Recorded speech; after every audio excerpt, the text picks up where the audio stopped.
एक बार एक गांव में एक साधु रहता था जो भगवान पर बहुत विश्वास रखता था। यह बार वह साधु पेड़ के नीचे बैठा था और भगवान को याद कर रहा था, तो अचानक वहां बाढ़ आ गई। चारों तरफ पानी ही पानी। सब लोग अपने आप को बचने के लिए ऊपर पहाड़ की तरफ भागने लगे। उनमें से एक आदमी देखा कि इस हालत में भी साधु जी भगवान की तपस्या कर रहे हैं। वह सोचा कि ये अपने आप को बचने के लिए कहीं जा क्यों नहीं रहे हैं, तो उसे साधु से बोला, अरे आप कहीं जा क्यों नहीं रहे हो, आप भी मेरे साथ ऊपर पहाड़ की तरफ चलो, नहीं तो डूब जाओगे। साधु बोले, अरे हमें क्या होगा, मैं भगवान की इतनी तपस्या करता हूँ, मुझे कुछ नहीं हो सकता, मुझे भगवान अपने आप बचाएगा। धीरे धीरे पानी साधु के कमर तक आ गया। अब लोग वहां से नाव लेकर निकलने लगे, तो उनमें से एक ने साधु से कहा, अरे पानी आपके कमर तक आ गया है, आप हमारे साथ चलो। तो साधु ने कहा कि नहीं नहीं, भगवान मुझे अपने आप बचाएगा, और वह नाव वाला भी वहां से निकल गया।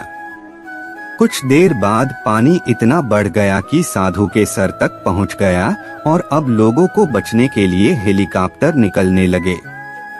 एक हेलीकॉप्टर साधु के पास आया, जो कि आखिरी हेलीकॉप्टर था। साधु के पास नीचे रस्सी फेंकी और बोला, इसे पकड़ो और ऊपर आ जाओ, नहीं आप डूब जाओगे। यह आखिरी हेलीकॉप्टर है और आपके पास में दूसरा कोई रास्ता नहीं है बचने के लिए।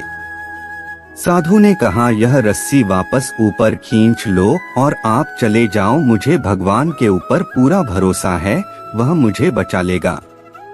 पानी काफी ऊपर आ गया, पेड़ डूब गया और साधु की भी डूबने से मौत हो गई। मरने के बाद साधु भगवान के पास गया और बोला, हे भगवान, मैंने पूरी जिंदगी आपकी तपस्या की, मेरा सारा जीवन आपकी आराधना करने में लगा दिया, फिर भी इतने भरोसे के साथ इंतजार किया कि तुम मुझे बचने आओगे, लेकिन वहाँ मेरी डूबकर मौत हो गई और तुम नहीं आए, ऐसा क्यों?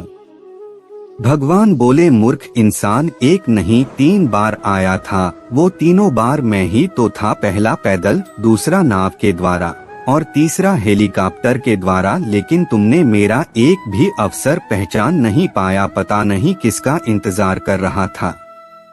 इस तरह से जिंदगी में हमें ऊपर वाला बहुत से मौके देता रहता है, लेकिन हम सब उस मौके को ठुकराकर पता नहीं किस चीज का इंतजार कर रहे होते हैं कि वो होगा तभी मैं करूँगा, और इस बात पर अड़े रहने से एक वक्त के बाद वो मौका हाथ से निकल जाता है और हम कुछ नहीं कर पाते हैं।